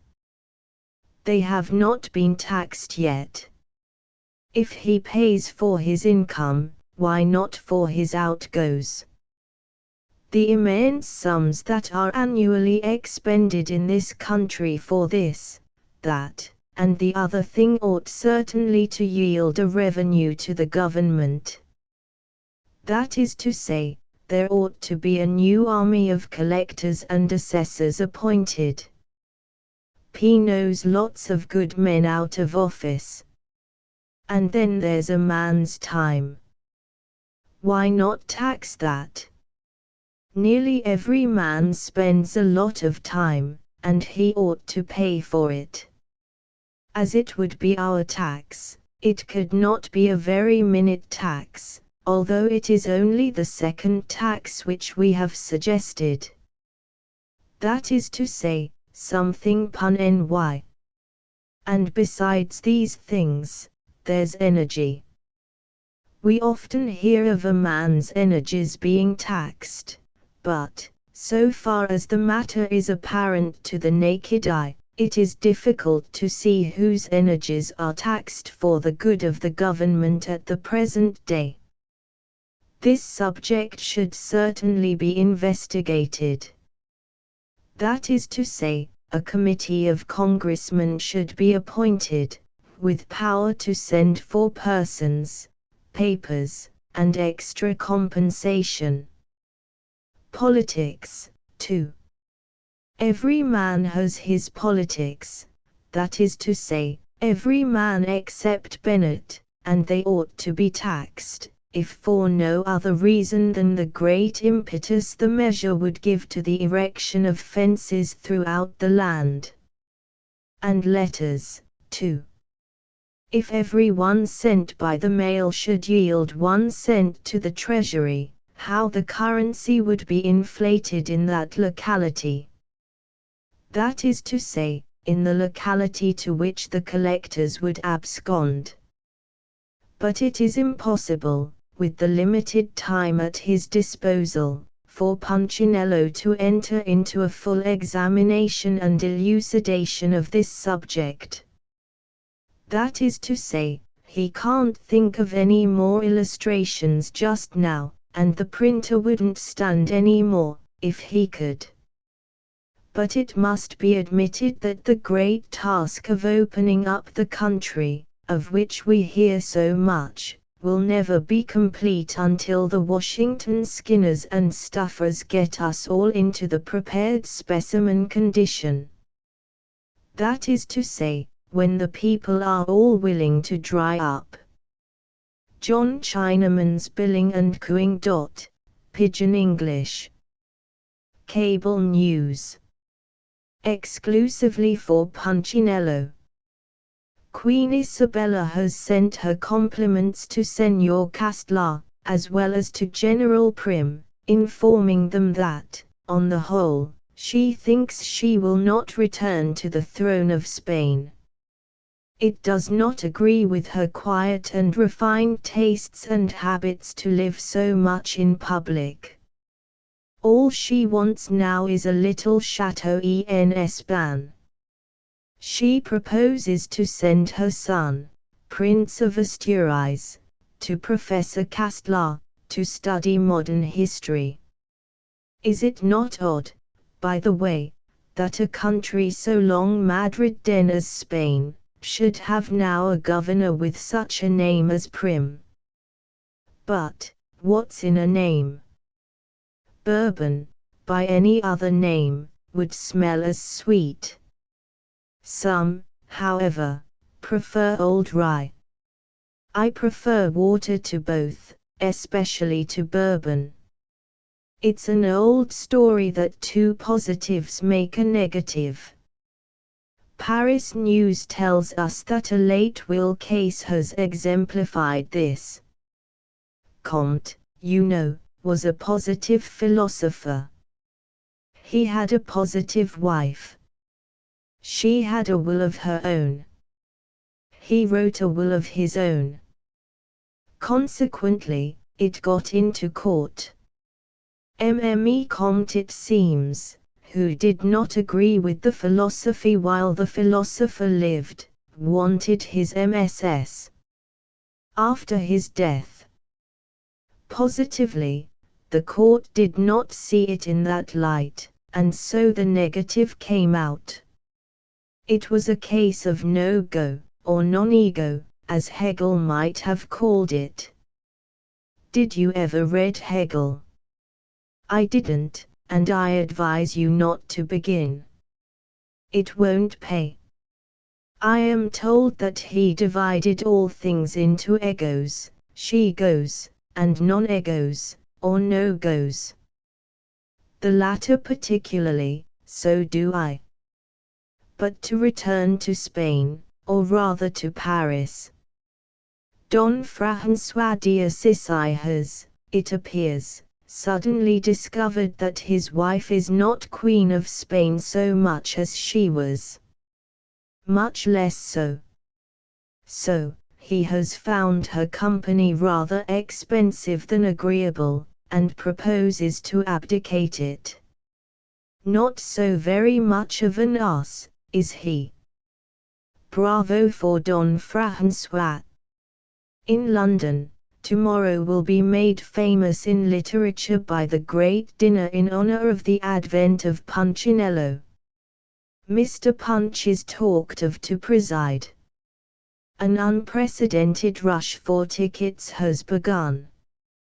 More about it in my next. Prime. Cutting. We see extensively advertised the Saxon razor, but have not yet summoned up sufficient courage to try this article, which no gentleman's dressing case should be without. We cannot dispossess our minds of the apprehension of cutting ourselves, remembering that line descriptive of the combat between Fitzjames and Roderick Dhu, in which it is said, that thrice the Saxon blade drank blood. Musical. The vocal abilities of hens are admitted, but they rarely attempt the chromatic scale. De jure. No man can now be a juror who knows anything about the case which he is to try. Thus a juryman was challenged in the McFarland case merely because he belonged to Dr. Bellows's church. It was held that he might possibly have got wind of the matter while listening to the doctor's discourse. Book notices. An Old-Fashioned Girl. By Louisa M. Alcott. Boston, Roberts Brothers. New York, D. Appleton and Company. The author of Little Women seeks, and not without success, to draw from her old-fashioned girl a contrast and a moral. She presents to our view two young ladies of opposite styles. One is fresh and rural, the other isn't. The difference between country and city bringing up is the point aimed at, and the difference is about as great as that between the warbling of woodside birds and the jingle of one of Offenbacher's tunes on a corner barrel organ. The book is neatly set forth, with illustrations by Messrs. Roberts, Brothers, of Boston. Red as a rose is she. By the author of Cometh Up as a Flower, etc. New York, D. Appleton and Company. A readable book, notwithstanding that there are several naughty characters in it, or perhaps because there are. Probably it depicts with truth the kind of society presented. If so, all the worse for society. Shall we never again have healthful, virtuous novels of the old school, such as Tom Jones? The book is published in tasteful form by Messrs. D. Appleton and Company, a T. Stewart and Co. Are offering extraordinary inducements, in price, style, and quality, to housekeepers in linens, sheetings, damasks, napkins, towelings, dress linens, printed linens, flannels, blankets, quilts, counterpanes, sheetings, bleached and brown cottons, standard American prints, etc., etc. Broadway, 4th Avenue, 9th and 10th STS. The two great objects of a learner's ambition ought to be to speak a foreign language idiomatically, and to pronounce it correctly, and these are the objects which are most carefully provided for in the mastery system. The mastery of languages, or the art of speaking languages idiomatically. By Thomas Prendergast. I. Handbook of the Mastery Series. To the Mastery Series. French. 3. The Mastery Series. German. 4. The Mastery Series. Spanish. Price 50 cents each. From Professor E. M. Gallaudet, of the National Deaf-Mute College. The results which crowned the labor of the first week were so astonishing that he fears to detail them fully, lest doubts should be raised as to his credibility. But this much he does not hesitate to claim, that, after a study of less than 2 weeks, he was able to sustain conversation in the newly acquired language on a great variety of subjects. From the English press. The principle may be explained in a line. It is first learning the language, and then studying the grammar, and then learning, or trying to learn, the language. Morning Star. We know that there are some who have given Mr. Prendergast's plan a trial, and discovered that in a few weeks its results had surpassed all their expectations. Record. A week's patient trial of the French manual has convinced me that the method is sound. Papers for the schoolmaster. The simplicity and naturalness of the system are obvious. Herald, Birmingham. We know of no other plan which will infallibly lead to the result in a reasonable time. Norfolk News. From the American press. The system is as near as can be to the one in which a child to talk. Troy Whig. We would advise all who are about to begin the study of languages to give it a trial. Rochester Democrat. For European travelers this volume is invaluable. Worcester Spy. Either of the above volumes sent by mail free to any part of the United States on receipt of price. D. Appleton & Co., Publishers, 90, 92, and 94 Grand Street, New York. Birch's Merchants Restaurant and Dining Room, 310 Broadway, between Pearl and Duane Streets. Breakfast from 7 to 10 a.m. Lunch and dinner from 12 to 3 p.m. Supper from 4 to 7 p.m. M.C. Birch, of New York. Astow, of Alabama. H. Carter, of Massachusetts.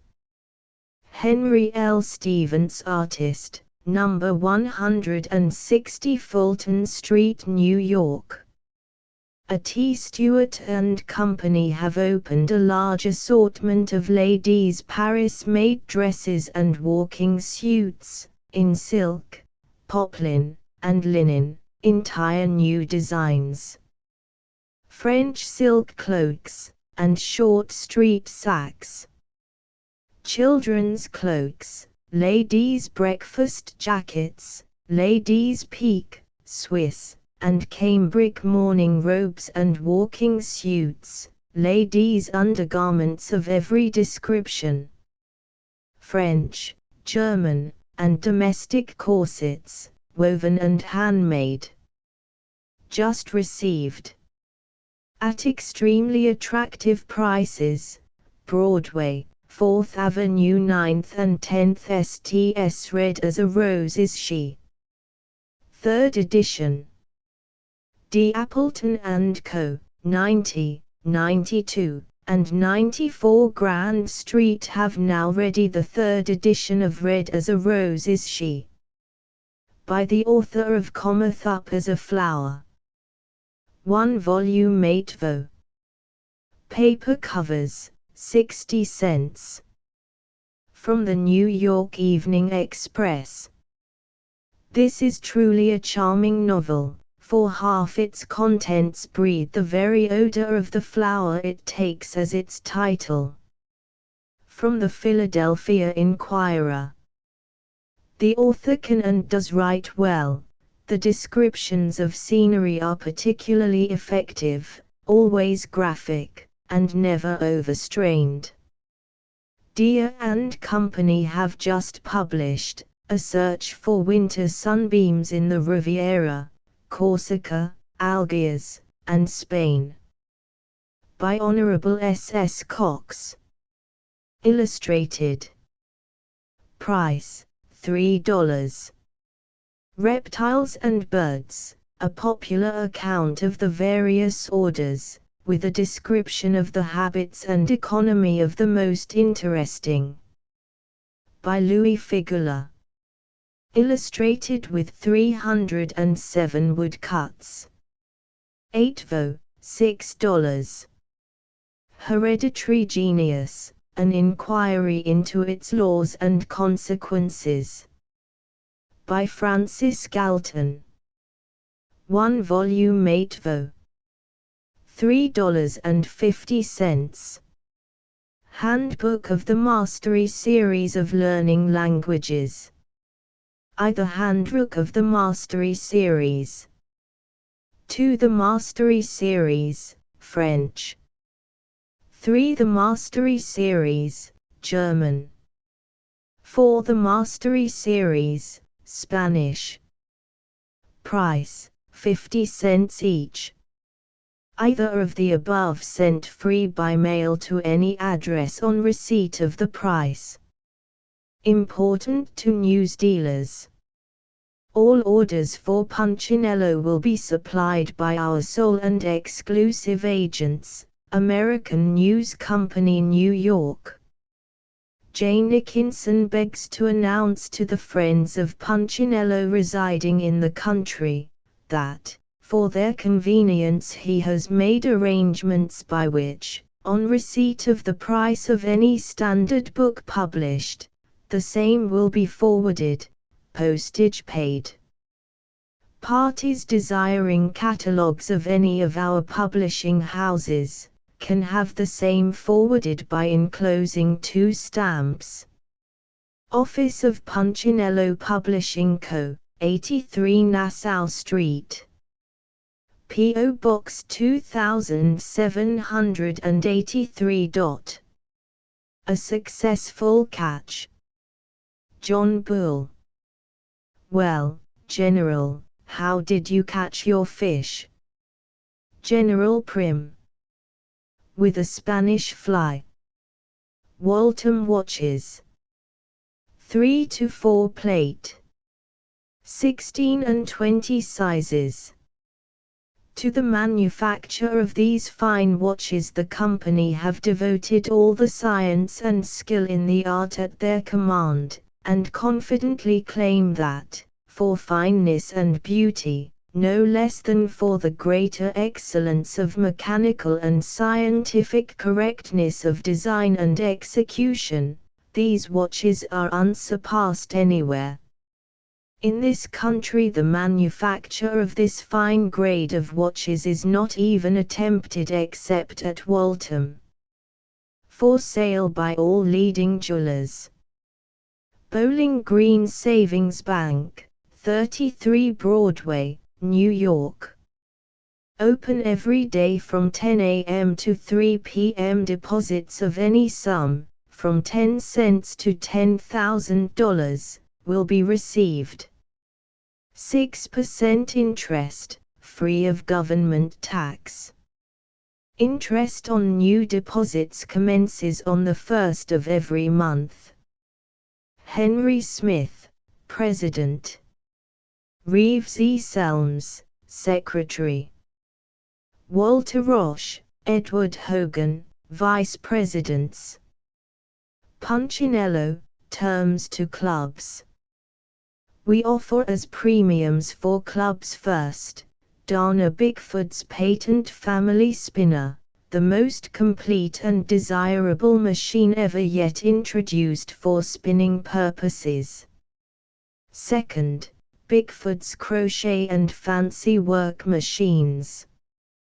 These beautiful little machines are very fascinating, as well as useful, and every lady should have one, as they can make every conceivable kind of crochet or fancy work upon them.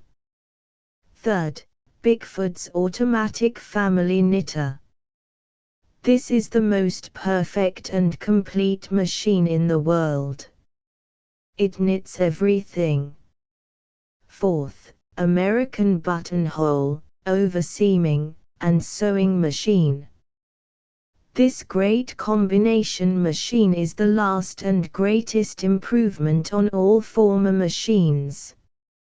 Number 1, with finely finished oiled walnut table and cover, complete, price, $75.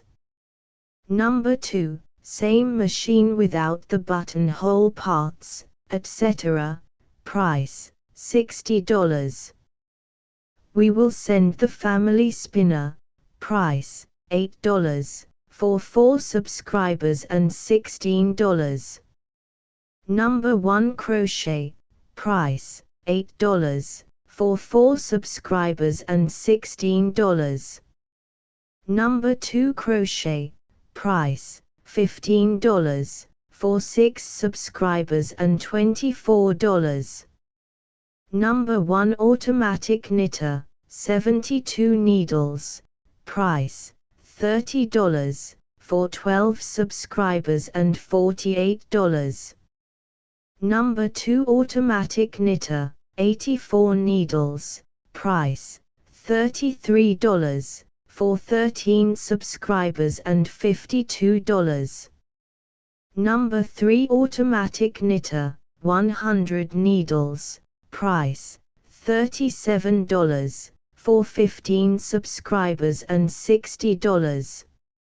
Number 4 automatic knitter, 2 cylinders, 72 needles 100 needles, price, $40. For 16 subscribers and $64. Number 1 American Buttonhole and Overseaming Machine, price, $75, for 30 subscribers and $120. Number 2 American Buttonhole and Overseaming Machine, without buttonhole parts, etc., price, $60, for 25 subscribers and $100. Descriptive circulars of all these machines will be sent upon application to this office, and full instructions for working them will be sent to purchasers. Parties getting up clubs preferring cash to premiums may deduct 75 cents upon each full subscription sent for 4 subscribers and upward, and after the first remittance for 4 subscribers may send single names as they obtain them, deducting the commission. Remittances should be made in post office orders, bank checks, or drafts on New York City, or if these cannot be obtained, then by registered letters, which any postmaster will furnish. Charges on money sent by express must be prepaid, or the net amount only will be credited. Directions for shipping machines must be full and explicit, to prevent error. In sending subscriptions, give address, with town, county, and state. The postage on this paper will be 20 cents per year, payable quarterly in advance, at the place where it is received. Subscribers in the British provinces will remit 20 cents in addition to subscription. All communications, remittances, etc., to be addressed to P.O. Box 2783. Punchinello Publishing Company, No. 83 Nassau Street, New York. S.W. Green, Printer, corner Jacob and Frankfort Streets. ******* End of the Project Gutenberg eBook Punchinello, Volume 1, No. 05, the 30th of April, 1870 *******. Updated editions will replace the previous one, the old editions will be renamed. Creating the works from print editions not protected by U.S. copyright law means that no one owns a United States copyright in these works, so the Foundation, and you, can copy and distribute it in the United States without permission and without paying copyright royalties.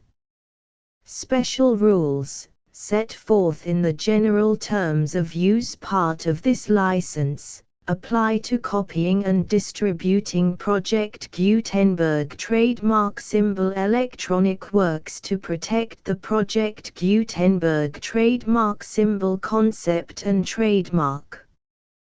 Project Gutenberg is a registered trademark, and may not be used if you charge for an ebook, except by following the terms of the trademark license, including paying royalties for use of the Project Gutenberg trademark. If you do not charge anything for copies of this ebook, complying with the trademark license is very easy. You may use this ebook for nearly any purpose such as creation of derivative works, reports, performances and research.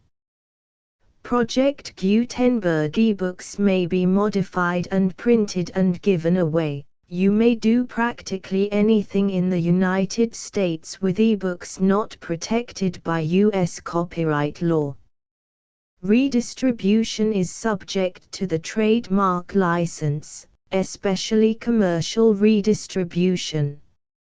Start. Full license. The full Project Gutenberg license. Please read this before you distribute or use this work to protect the Project Gutenberg trademark symbol mission of promoting the free distribution of electronic works, by using or distributing this work, or any other work associated in any way with the phrase Project Gutenberg. You agree to comply with all the terms of the full Project Gutenberg trademark symbol license available with this file or online at www.gutenberg.org/license. Section 1. General Terms of Use and Redistributing Project Gutenberg Trademark Symbol Electronic Works 1.0. By reading or using any part of this Project Gutenberg trademark symbol electronic work, you indicate that you have read, understand, agree to and accept all the terms of this license and intellectual property, trademark/copyright, agreement. If you do not agree to abide by all the terms of this agreement, you must cease using and return or destroy all copies of Project Gutenberg trademark symbol electronic works in your possession. If you paid a fee for obtaining a copy of or access to a Project Gutenberg trademark symbol electronic work and you do not agree to be bound by the terms of this agreement, you may obtain a refund from the person or entity to whom you paid the fee as set forth in paragraph 1.e.8. 1.b. Project Gutenberg is a registered trademark. It may only be used on or associated in any way with an electronic work by people who agree to be bound by the terms of this agreement. There are a few things that you can do with most Project Gutenberg trademark symbol electronic works even without complying with the full terms of this agreement. See paragraph 1.c below. There are a lot of things you can do with Project Gutenberg trademark symbol electronic works if you follow the terms of this agreement and help preserve free future access to Project Gutenberg trademark symbol electronic works. See paragraph 1.e below. 1.c. The Project Gutenberg Literary Archive Foundation, the foundation or PGLAF, owns a compilation copyright in the collection of Project Gutenberg trademark symbol electronic works. Nearly all the individual works in the collection are in the public domain in the United States. If an individual work is unprotected by copyright law in the United States and you are located in the United States, we do not claim a right to prevent you from copying, distributing, performing, displaying or creating derivative works based on the work as long as all references to Project Gutenberg are removed. Of course, we hope that you will support the Project Gutenberg trademark symbol mission of promoting free access to electronic works by freely sharing Project Gutenberg trademark symbol works in compliance with the terms of this agreement for keeping the Project Gutenberg trademark symbol name associated with the work. You can easily comply with the terms of this agreement by keeping this work in the same format with its attached full Project Gutenberg trademark symbol license when you share it without charge with others. 1.d. The copyright laws of the place where you are located also govern what you can do with this work. Copyright laws in most countries are in a constant state of change. If you are outside the United States, check the laws of your country in addition to the terms of this agreement before downloading, copying, displaying, performing, distributing or creating derivative works based on this work or any other Project Gutenberg trademark symbol work. The Foundation makes no representations concerning the copyright status of any work in any country other than the United States. 1.e. Unless you have removed all references to Project Gutenberg, 1.e.1. The following sentence, with active links to, or other immediate access to, the full Project Gutenberg trademark symbol license must appear prominently whenever any copy of a Project Gutenberg trademark symbol work, any work on which the phrase Project Gutenberg appears, or with which the phrase Project Gutenberg is associated, is accessed, displayed, performed, viewed, copied or distributed. This ebook is for the use of anyone anywhere in the United States and most other parts of the world at no cost and with almost no restrictions whatsoever. You may copy it, give it away or reuse it under the terms of the Project Gutenberg license included with this ebook or online at www.gutenberg.org. If you are not located in the United States, you will have to check the laws of the country where you are located before using this ebook. 1.e.2. If an individual Project Gutenberg trademark symbol electronic work is derived from texts not protected by U.S. copyright law, does not contain a notice indicating that it is posted with permission of the copyright holder, the work can be copied and distributed to anyone in the United States without paying any fees or charges. If you are redistributing or providing access to a work with the phrase Project Gutenberg associated with or appearing on the work, you must comply either with the requirements of paragraphs 1.e.1 through 1.e.7 or obtain permission for the use of the work and the Project Gutenberg trademark symbol trademark as set forth in paragraphs 1.e.8 or 1.e.9. 1.e.3. If an individual Project Gutenberg trademark symbol electronic work is posted with the permission of the copyright holder, your use and distribution must comply with both paragraphs 1.e.1 through 1.e.7 and any additional terms imposed by the copyright holder. Additional terms will be linked to the Project Gutenberg trademark symbol license for all works posted with the permission of the copyright holder found at the beginning of this work. 1.e.4. Do not unlink or detach or remove the full Project Gutenberg trademark symbol license terms from this work, or any files containing a part of this work or any other work associated with Project Gutenberg trademark symbol. 1.e.5.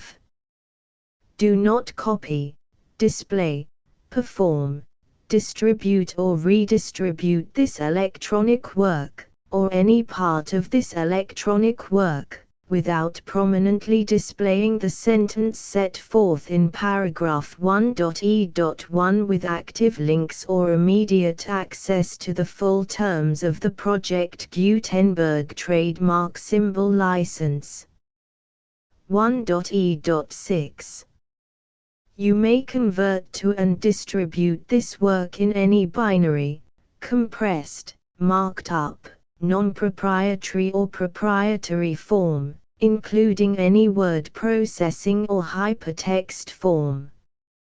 However, if you provide access to or distribute copies of a Project Gutenberg trademark symbol work in a format other than plain vanilla ASCII or other format used in the official version posted on the official Project Gutenberg trademark symbol website, www.gutenberg.org, you must, at no additional cost, fee or expense to the user, provide a copy, a means of exporting a copy, or a means of obtaining a copy upon request, of the work in its original plain vanilla ASCII or other form. Any alternate format must include the full Project Gutenberg trademark symbol license as specified in paragraph 1.e.1. 1.e.7. Do not charge a fee for access to, viewing, displaying, performing, copying or distributing any Project Gutenberg trademark symbol works unless you comply with paragraph 1.e.8 or 1.e.9. 1.e.8.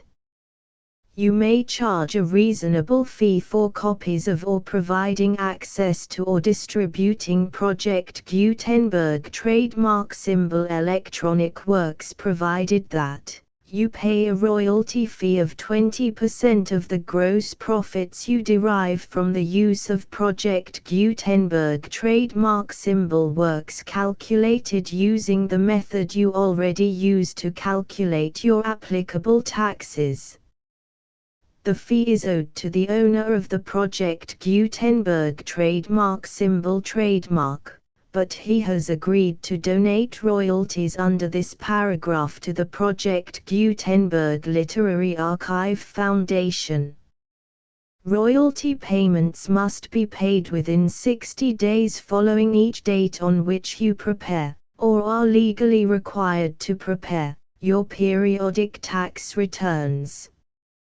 Royalty payments should be clearly marked as such and sent to the Project Gutenberg Literary Archive Foundation at the address specified in Section 4, Information about donations to the Project Gutenberg Literary Archive Foundation.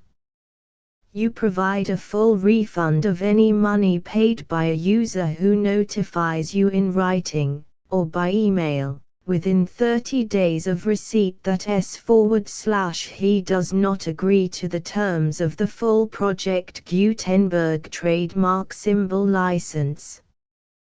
You must require such a user to return or destroy all copies of the works possessed in a physical medium and discontinue all use of and all access to other copies of Project Gutenberg trademark symbol works. You provide, in accordance with paragraph 1.f.3, a full refund of any money paid for a work or a replacement copy, if a defect in the electronic work is discovered and reported to you within 90 days of receipt of the work. You comply with all other terms of this agreement for free distribution of Project Gutenberg trademark symbol works. 1.e.9. If you wish to charge a fee or distribute a Project Gutenberg trademark symbol electronic work or group of works on different terms than are set forth in this agreement, you must obtain permission in writing from the Project Gutenberg Literary Archive Foundation, the manager of the Project Gutenberg trademark symbol trademark. Contact the Foundation as set forth in Section 3 below. 1.f1.f.1 Project Gutenberg volunteers and employees expend considerable effort to identify, do copyright research on, transcribe and proofread works not protected by U.S. copyright law in creating the Project Gutenberg trademark symbol collection. Despite these efforts, Project Gutenberg trademark symbol electronic works, and the medium on which they may be stored, may contain defects such as, but not limited to, incomplete, inaccurate or corrupt data, transcription errors, a copyright or other intellectual property infringement, a defective or damaged disk or other medium, a computer virus, or computer codes that damage or cannot be read by your equipment.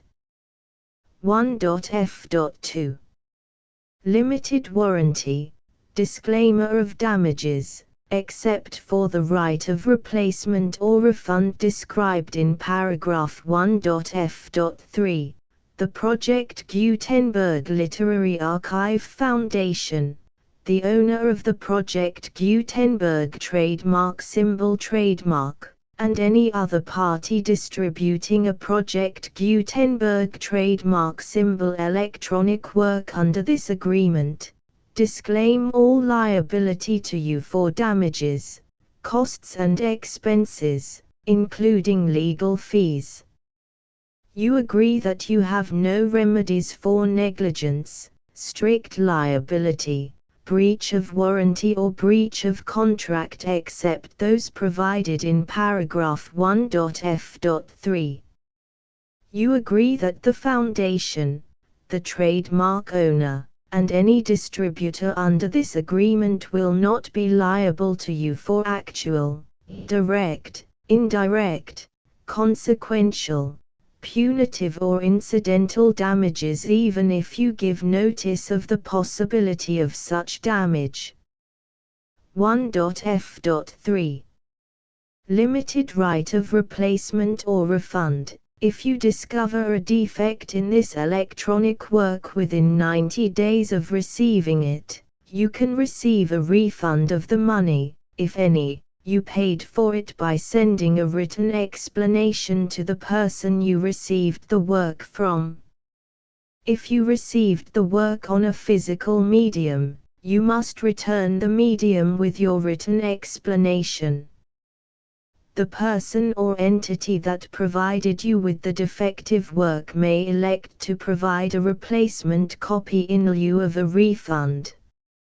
If you received the work electronically, the person or entity providing it to you may choose to give you a second opportunity to receive the work electronically in lieu of a refund.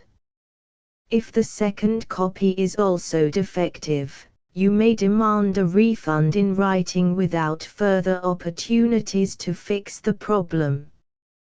1.f.4 except for the limited right of replacement or refund set forth in paragraph 1.f.3. This work is provided to you as is, with no other warranties of any kind, express or implied, including but not limited to warranties of merchantability or fitness for any purpose. 1.f.5. Some states do not allow disclaimers of certain implied warranties or the exclusion or limitation of certain types of damages. If any disclaimer or limitation set forth in this agreement violates the law of the state applicable to this agreement, the agreement shall be interpreted to make the maximum disclaimer or limitation permitted by the applicable state law. The invalidity or unenforceability of any provision of this agreement shall not void the remaining provisions. 1.f.6. Indemnity. You agree to indemnify and hold the foundation, the trademark owner, any agent or employee of the foundation, anyone providing copies of Project Gutenberg trademark symbol electronic works in accordance with this agreement, and any volunteers associated with the production, promotion and distribution of Project Gutenberg trademark symbol electronic works, harmless from all liability, costs and expenses, including legal fees, that arise directly or indirectly from any of the following which you do or cause to occur. A. Distribution of this or any Project Gutenberg trademark symbol work. B. Alteration, modification, or additions or deletions to any Project Gutenberg trademark symbol work, and c. Any defect you cause. Section 2. Information about the mission of Project Gutenberg trademark symbol. Project Gutenberg trademark symbol is synonymous with the free distribution of electronic works in formats readable by the widest variety of computers, including obsolete, old, middle-aged and new computers. It exists because of the efforts of hundreds of volunteers and donations from people in all walks of life. Volunteers and financial support to provide volunteers with the assistance they need are critical to reaching Project Gutenberg trademark symbol's goals and ensuring that the Project Gutenberg trademark symbol collection will remain freely available for generations to come. In 2001, the Project Gutenberg Literary Archive Foundation was created to provide a secure and permanent future for Project Gutenberg trademark symbol and future generations. To learn more about the Project Gutenberg Literary Archive Foundation and how your efforts and donations can help, see sections 3 and 4 and the Foundation information page at www.gutenberg.org. Section 3. Information about the Project Gutenberg Literary Archive Foundation. The Project Gutenberg Literary Archive Foundation is a non-profit 501(c)(3) educational corporation organized under the laws of the state of Mississippi and granted tax-exempt status by the Internal Revenue Service. The Foundation's IN or Federal Tax Identification Number is 64-6221541. Contributions to the Project Gutenberg Literary Archive Foundation are tax-deductible to the full extent permitted by U.S. federal laws and your state's laws. The Foundation's business office is located at 809 North 1500 West, Salt Lake City, UT 84116, 801, 596, 1887.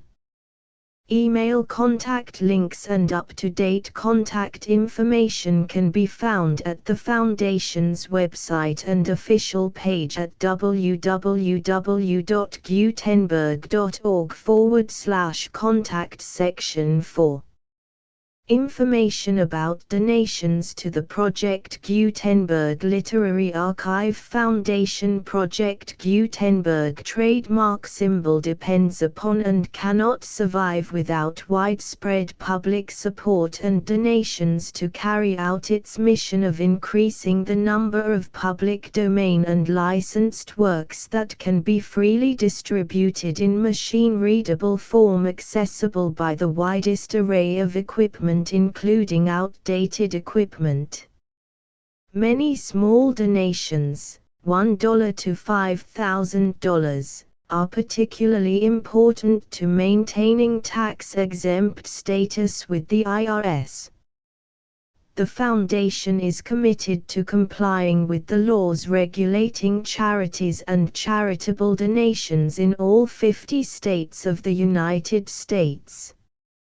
Compliance requirements are not uniform and it takes a considerable effort, much paperwork and many fees to meet and keep up with these requirements. We do not solicit donations in locations where we have not received written confirmation of compliance. To send donations or determine the status of compliance for any particular state, visit www.gutenberg.org/donate. While we cannot and do not solicit contributions from states where we have not met the solicitation requirements, we know of no prohibition against accepting unsolicited donations from donors in such states who approach us with offers to donate. International donations are gratefully accepted, but we cannot make any statements concerning tax treatment of donations received from outside the United States. U.S. laws alone swamp our small staff. Please check the Project Gutenberg web pages for current donation methods and addresses. Donations are accepted in a number of other ways including checks, online payments and credit card donations. To donate, please visit www.gutenberg.org/donate. Section 5. General information about Project Gutenberg trademark symbol electronic works. Professor Michael S. Hart was the originator of the Project Gutenberg trademark symbol concept of a library of electronic works that could be freely shared with anyone. For 40 years, he produced and distributed Project Gutenberg trademark symbol ebooks with only a loose network of volunteer support. Project Gutenberg trademark symbol ebooks are often created from several printed editions, all of which are confirmed as not protected by copyright in the US unless a copyright notice is included. Thus, we do not necessarily keep ebooks in compliance with any particular paper edition. Most people start at our website, which has the main PG search facility, www.gutenberg.org. This website includes information about Project Gutenberg trademark symbol, including how to make donations to the Project Gutenberg Literary Archive Foundation, how to help produce our new ebooks, and how to subscribe to our email newsletter to hear about new ebooks. Punchinello Volume I No. 5. Published by the Punchinello Publishing Company, 83 Nassau Street, New York. Punchinello, terms to clubs. The full Project Gutenberg license.